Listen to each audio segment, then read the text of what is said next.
Есенімсіз эфирда еңалықлар шығарылышы студияда Лилия Гатина олғатыба қойбір темалар турында қысқаша. Йығышлық һәм үлімге кетіруші жолда қытыру ауырына қаршы прививка кампаниясы башланды. Бұрылыш дөресме? Нариманов белән Мәскәү киселешендә автобусларны сул якка борырга мөмкинме? Йығышлық һәм үлімге кетіруші қытыру ауыру турында сөз бара. Инфекция йөртүчеләр кыргый хайваннар да, йорт хайваннары да булырга мөмкин. Бердән бер саклану чарасы прививка. Шолда кытыру авыруына каршы прививка кампаниясы башланды. Ветеринарларга авыл һәм бакча җәмгыятьләренең йорт хайваннарына прививка ясарга туры киләчәк. Белгечләргә моның өчен күпме вакыт бирелә һәм хайваннар нинди вакытка сакланачак? Бу хакта алдагы минутларда сөйләрбез. Тихо. Бар тик бер укол черныш мәшинең кытыру авырына дучар булмавын гарантияле. Бу процедураны Сэм исемле эттә үткән. Урам хайваннары үлем хәлендә булган, шуңа күрә хуҗабикә аларны куркыныч астына куя алмаган һәм аларга прививка ясатырга карар иткән. Бу эт безнең югалган эт магазин янындагы минем улым алып кайтты. Ул уже үләргә ятадыр, даже җирдә алмыйдыр. Шуны жәлләп безнең этебез үлде. Шуны жәлләп бу этне өйгә алып кайтып, без анашлатып тәрбияләдек. Шул ветеринарларына кытыру авырына каршы 1000 ярым мәче һәм эткә прививка ясарга туры киләчәк. Булар Рябинушка, Сидоровка, Кумыс һәм башка авылларда яшәүчеләрнең йорт хайваннары. Вакцинация түләүсез, ветеринарлар үз пациентларына үзләре килә. Это очень удобно. Мне это нравится, потому что тоже такой вес собаку тоже возить ветеринарно постоянно. Тоже какие-то есть проблемы. Собака тоже живое существо, тоже болеет, тоже есть свои болезни. А если такие профилактические прививки делать, соответственно, собака будет здоровая. У нас живет эстонская охотничья Дунай и обычный уж дворовый рыжик. Каждый год делаем прививки. Каждый год тут приезжают, бесплатно делают прививки. Спасибо вам большое. Конечно, необходимо. Сейчас же весна. Могут заразиться. Бездомные собаки иногда тоже бегают здесь. Прививканы урамда йөрүче йорт хайваннарына гына түгел, фатирдан яки коттедждан бер кайчанда чыкмаганнарына да ясатырга кирәк дип хәбәр итә ветеринария табиблары. Хуҗалар аяк киеме белән вирус алып кайтырга мөмкин. Кеше урманга барып, гимбәҗиргә барырга, может просто ял итәргә барырга, вирусны алып кайтырга. Вирус аннан соң эләгергә может идәге хайваннарга. Һәм бу хайван үлеменә китерергә мөмкин. Шуңа күрә вакцинация ясарга кирәк дип киңәш итә ветеринария табиблары. 25 апрельдән бакча җәмгыятьләрендә дә кытыру авырына каршы прививка кампаниясы башланачак. Май бәйрәмнәренә кадәр бу эш тәмамланыр дип планлаштырыла. Лилия Гатина, Эльмира Гайнетдинова, Кирилл Хабзей, яңалыклар. Bir yıl içinde şolda alkogollы продукция сатыла торган сәүдә объектлары саны 21-гә арткан. Шул ук вакытта ихтыяҗ үсүен дәвам итә. Узган ел гына да 8,5 миллион литрдан артык алкоголь продукциясы сатылган. Шәһәр халкын тагын нәрсә борчый? Бу хакта алдагы материалда. Шәһәрдә 734 сәүдә объектында 150-дән артык оешма алкоголь продукциясын ваклап сатуны гамәлгә ашыра. Моннан тыш 2023 елда 2 билгеләнештәге спиртлы сыйыклык сатуның 14 очрагы ачыкланган. Законсыз әйләнештән барлыгы 440 литр спиртлы продукция алынган. В настоящее время остро стоит вопрос о деятельности организации, которые под видом оказания услуг общественного питания фактически осуществляют круглосуточную розничную продажу алкогольной продукции, способствуя нарушению в вечернее и ночное время общественного порядка, в том числе в многоквартирных домах и на прилегающих к ним территориях.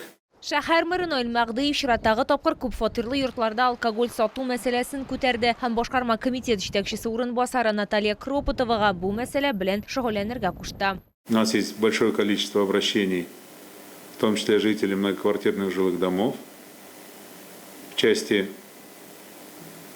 ненадлежащего исполнения федеральных законов в плане реализации алкогольной продукции.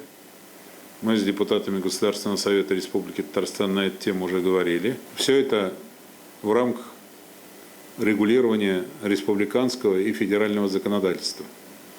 Мы тоже не имеем права заниматься самодеятельностью, никто нам этого не позволит. Мы понимаем, что обращение жителей мы обязаны и должны рассматривать, но в рамках тех существующих закон и правил. Исегезгә төшерәбез, 2020 елда шәһәр советы депутатлары һәм шәһәр мэрын инициативасы белән республика законнарына үзгәрешләр кертелде. Шуның аркасында 500 меңнән артык кеше яшәеш моны шәһәрләр территориясында, күп фатирлы йортларда яки янәшәдәге территорияләрдә урнашкан җәмәгать туклану объектларында хезмәт күрсәтү залы майданына таләпләр 100 квадрат метрга кадәр арттырылды. Ул вакытта 7 нокта чикләнгән, алар барысы да ябылган. Лилия Гатина, Сергей Вильданов, яңалыклар. Biz olarmı юкмы менә сорау безнең редакциянең кайнар элемтәсенә автомобильчеләрдән шикаятьләр килде. Аларның сүзләренчә, зур сыйдырышлы автобус йөртүчеләре Нариманов урамы һәм Мәскәү проспекты киселешендә сул якка борылганда юл хәрәкәте кагыйдәләрен бозалар. Шул ук вакытта турга яки уңга гына барырга мөмкин дигән билге куелган. Бу хәлне безнең төшерү төркеме ачыкларга тырышты. Протяжение ителәбез. Светофор алдыннан Сулгата борылабыз, Нариманов урамына. Берничә ай элек сул якка борылырга рөхсәт иттеләр ди зур сыйдырышлы автобус йөртүчесе. Аның сүзләренчә, алга һәм уңга гына хәрәкәт итүне рөхсәт итүче юл билгесе дә тора. Ул юл хәрәкәте кагыйдәләрен бозмый. Biz anda kagıdələrini bozmuyuz bit. Kagıdələrini. Pasajirlar barsa da qanavət. Taşda biz kiri Flamingo barmaska kişi bit aşağı eşke. Кайтырга барырга. Җәмәгать транспорты пассажирлары да моны бик уңайлы дип раслый. Аларның сүзләренчә, элек 2 артык тукталышны үтәргә туры килгән һәм шуннан соң гына Нариманов урамына борылырга яраган. Это большая экономия времени, например, даже утром ты торопишься на работу, каждая минута на счету. И, конечно же, такой срез пути очень удобен, как, мне кажется, для водителей в движении по маршруту, так и для пассажиров. Удобнее, когда сразу поворачивает. Сокращение времени, но быстрее доезжаем. Без шулай ук машина сөючеләр арасында сораштыру оештыруга һәм алар автобусларның Нариманов урамы һәм Мәскәү проспекты киселешендә сул якка борылуын кагыйдә бозу дип саныйлармы икәнен белергә булдык. Нарушение. Потому что когда они проезжают, не видно другим. А им можно налево повернуть, получается. И автобусы загораживают, получается, обзор. Мне кажется, нарушают, потому что помеха, тут все едут вперед, тут бывают пробки, они очень долго ждут, и получается сзади машины тоже ждут из-за них, из-за автобусов. Безнең төшерү төркеме ЮХИДИ хезмәткәрләренә сорау белән мөрәҗәгать итте.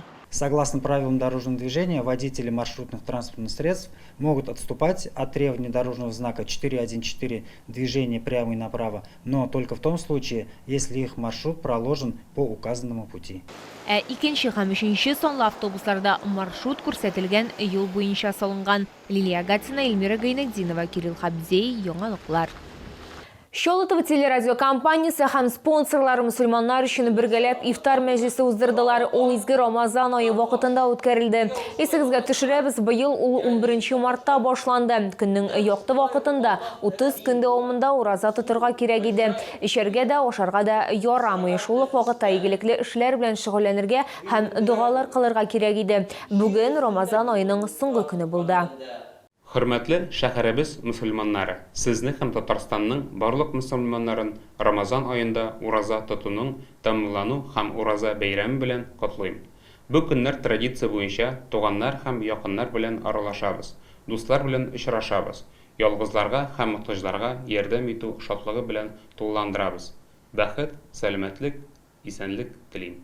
Исегезгә төшерәбез, иртәгә 10 апрельдә дин кардәшләребез ислам дөньясындагы 2 зур бәйрәмнең берсе ураза гаетен билгеләп үтәчәк. Ул Чаллы мәчетләрендә 6 сәгать 30 минутта Коръән уку белән башланып китәчәк. 7 сәгатьтә бәйрәм вәгазем, 7 сәгать 30 минутта гаит намазы укылачак. Аңа кадәр фитр садакасы бирелә. Бу сезгә җиткерәсе соңгы мәгълүматыбыз иде. Мин Лилия Гатина, сезнең белән сау булашам. Исән имин булагыз.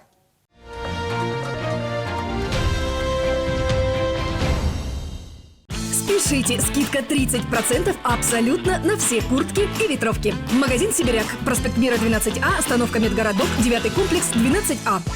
Центр занятости населения приглашает на Всероссийскую ярмарку трудоустройства 12 апреля с 10 до 14 часов по адресу Набережные Челны, проспект Сюмбике, дом 47. Күңел радиосы тәкъдим итә. 12 апрель кичке 7 энергетик мәдәният сарае. Язга тур шоу белән катнашалар Вадим Захаров, Зарина Хасаншина, Альберт Валиуллин, Ильсаф, Лилия Хамитова, Рифат Зарипов һәм башкалар. Рәхим итегез.